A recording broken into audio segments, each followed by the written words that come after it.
I found the conference so far really interesting. It's not something, an area in terms of expertise on health that I'm conversant with. So some of the language and some of the acronyms sometimes have been a bit baffling, and I'm playing a bit of catch up with that. But it's been really interesting, and what I'm seeing, and it comes from some of what Sir Michael Marmot was saying, is about breaking out of silos, having an holistic aspiration for health, and very much also about this shift from crisis management and symptom management to prevention as well. But there are some huge kind of, I'm also very mindful of, there's some really big policy challenges around redistribution, how we actually going to enact this and how's it going to be long term. I think it's important to be involved in research, particularly if you're that sort of hardly heard community, that your voice, your presence, your experiences get to shape people-shaped services. I think people-shaped solutions is what it's all about. And that's only ever going to be people-shaped if you are in the conversation.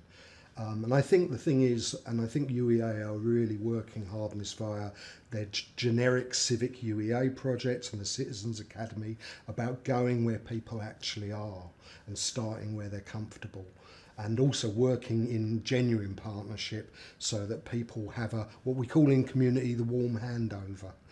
The warm handover is the idea that rather than coming in cold as an outsider with a name badge, you're introduced via someone who the group already knows. And that, in my case, it would be me, and introducing. We had Anna Varley come and talk to the Norwich Pitstop members, for instance, and it was really interesting because we do a thing called the check-in, where we get to ask everybody in the room how they're doing, and she was involved in that and was very honest about how she was feeling at that point, and that just broke down those barriers. So that's a lot of it. That kind of, as I say, a warm handover. My involvement in contributing to research really came through the Civic UEA engagement process, where I think I was present at many of them, and from a self-interested point of view for Menscraft, we could see so much advantage in connecting with the UEA community. You have so many skills and resources that we don't necessarily have. But there's been an element of trust in terms of building that relationship. But I think in terms of also our members, for the Menscraft members, I feel that strongly that part of being heard is being valued. And so that people who are participant in research actually get something back from it. Not necessarily, sometimes people give out vouchers and all that, it's not necessarily that, it's just that thing about being valued. And also, I think a lot of people who have had, whether it be trauma or bad experiences one way or another, have a sense that they want to give back and contribute. And I think that involvement in citizen science and research is really valuable for that as well. I think that the researchers can engage with the public by going where they are. And I mean, for instance, I'll give you an example how Menscraft are working with a particular community who we weren't connecting with enough, and that is in Norwich, the refugee and asylum seeking community in Norwich. They weren't coming to us, so what we have done is we've set up some trauma-informed yoga practitioner who's gone into new routes and delivers it where people already are and already comfortable. And I think that's pretty much that model of actually active outreach, and also just, again, listening, genuinely listening in, and not just coming with a pre-formed research proposal, but actually doing that co-production and co-creation and shaping it around the interests, needs, psychology of the people you wish to work with. Menscraft is a charity based in Norfolk with a little toehold in Suffolk. We have a project in Lowestoft as well. And the overall aim of Menscraft really is about nurturing and empowering gentler men, gentler with themselves and gentler with others. It's very hard to define in some ways what a positive man looks like, but we know what they don't look like. They don't look like a toxic masculine Andrew Tate, for instance.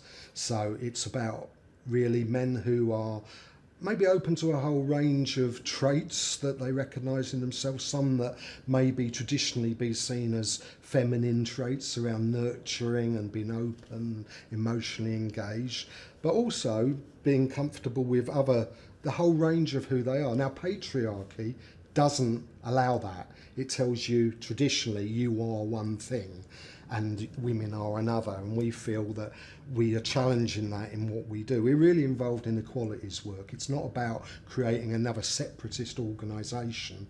We believe that by doing the work that we're doing, we're helping to nurture better sons, better brothers, better partners. And it's really interesting actually that not all, but a lot of the referrals we get through are from women. It's from mothers and daughters and partners who are actually saying, you need to open up, you need to have help. In terms of the overall aim of what we're doing in Menscraft, in a practical sense, there's several areas. There's our project work around things like the Woodland Project, Outward Bound stuff. We do community theatre projects as well. We've also got the prevention and positive activities team that work with men at risk of suicide. And that risk is very high statistically. It's twice as high for men than women in Norfolk, but even higher in certain sectors like construction, for instance.